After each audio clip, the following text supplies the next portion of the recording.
Hello, welcome back to the Data Privacy Lawyer. Today's review is going to be on AI terms. So my name is Funmi Owolabi and I'm the principal lawyer at the firm. We provide advisory to businesses on how to comply with the data protection laws. Today's review is going to be on stability AI. We're going to be looking at these terms of service that are being offered on their public-facing website. We've got the cookie banner, so I always reject all. I just want to quickly look at the solutions. I see here that they provide image, video, audio. All three of these constitute personal data in some capacity. So I'm very interested in what the terms of service say here.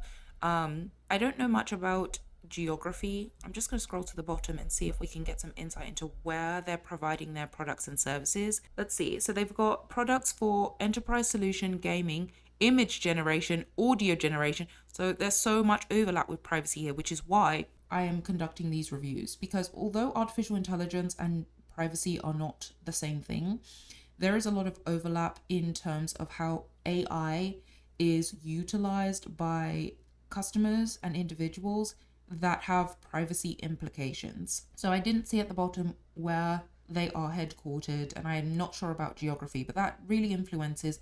Whenever I do these reviews, I look at things from like a global perspective, like I look at the global data protection laws and different bits and pieces or insights that I might have based on public facing documents. So we have a little definition here. Stability AI is unlocking the power of open source generative AI to expand human creativity. We build world-class models that are accessible, adaptable, and designed to empower creators, developers, and enterprises everywhere. So there's implications on stability AI's part, as are there on the users, right? We can see that enterprises are involved. Okay, let's go to the top. I will say I want to make a note of something. This is open source, which infers to me, and I cannot be sure without knowing all of the details of how this company is organized, but essentially open source AI generally allows businesses to update and craft and make modifications to AI that's being offered open source. So that's really influential because the responsibilities that a business has, depending on their designation in certain geographies under different AI legislation, influences the responsibilities they have when using AI. For example, in the European Union, there is a designation for businesses that are considered a deployer of AI. They have certain roles and responsibilities, as is the same case in other geographies. So that's also influential on the terms, and it's something that a privacy counsel would look at because your designation influences your responsibilities, not just from an AI perspective or an AI legislation perspective, but also from a privacy perspective. I just saw something out of the corner of my eye. They are actually headquartered or incorporated in England and Wales. It looks like they have a Delaware corporation too. So at a minimum, they are processing personal data in England and Wales and in the United States.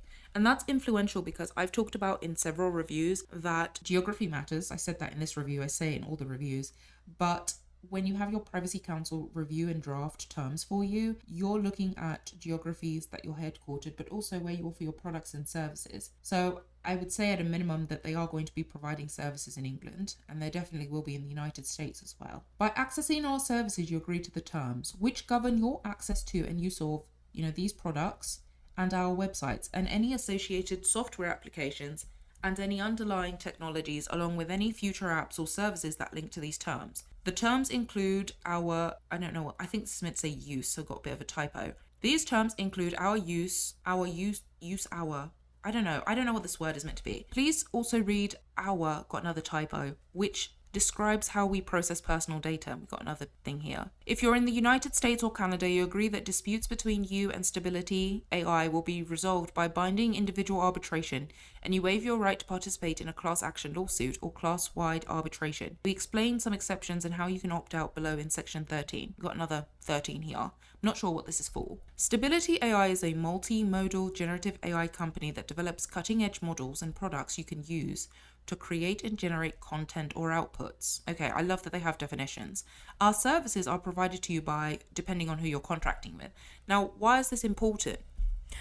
Let's talk about why it's important from a privacy perspective, and then I'll also talk about the implications it generally has when I have to liaise with other legal counsel, particularly those that draft contract instruments. It's important because there are privacy laws that apply on a geographic basis if for example, you're a US customer, it's probably within your benefit to contract with the US entity as opposed to the English entity because of other laws that might be applicable to your organization and Stability AI US Service Corporation. Not just from a privacy perspective, but from an ease perspective in the event, maybe from an indemnification perspective. Every country has other legislation outside of privacy legislation that they have to adhere to.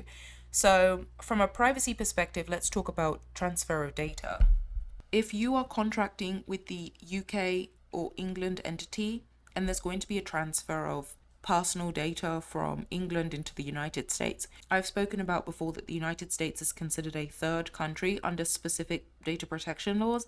There are additional obligations that might be applicable if data is being transferred from England or other European countries to the United States. So that's it from a privacy perspective. And then from another legal perspective, you'd have to talk to general counsel or other legal counsel to advise you on what the appropriate contracting company is. But from a privacy perspective, one of the main implications I can see is transfer of personal data. Okay, let's go to the privacy part. Inputs and outputs. You may submit text, image, or other inputs or prompts to our services to generate corresponding outputs that are based on your inputs. I'm not entirely sure what this acronym stands for, but I think it would be valuable for the company to spell it out, particularly if customers are going to be signing up for terms of service that are offered on the public-facing website. I don't know what this means. Maybe there is a glossary that is offered to customers, but it's not clear to me.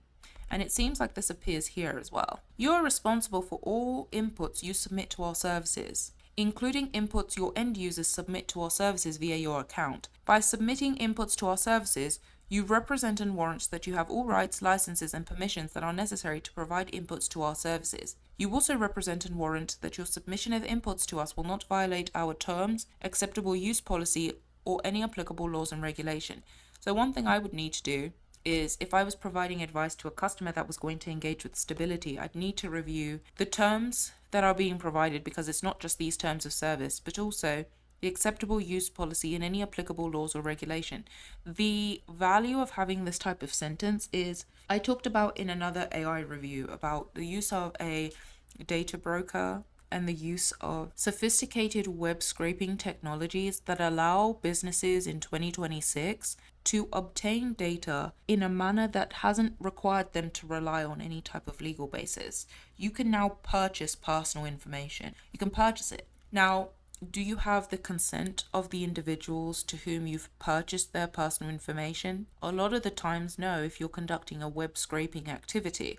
So what Stability AI is saying is, in order for you to input any information when using their service, you're confirming that you have a right to provide that input into their service.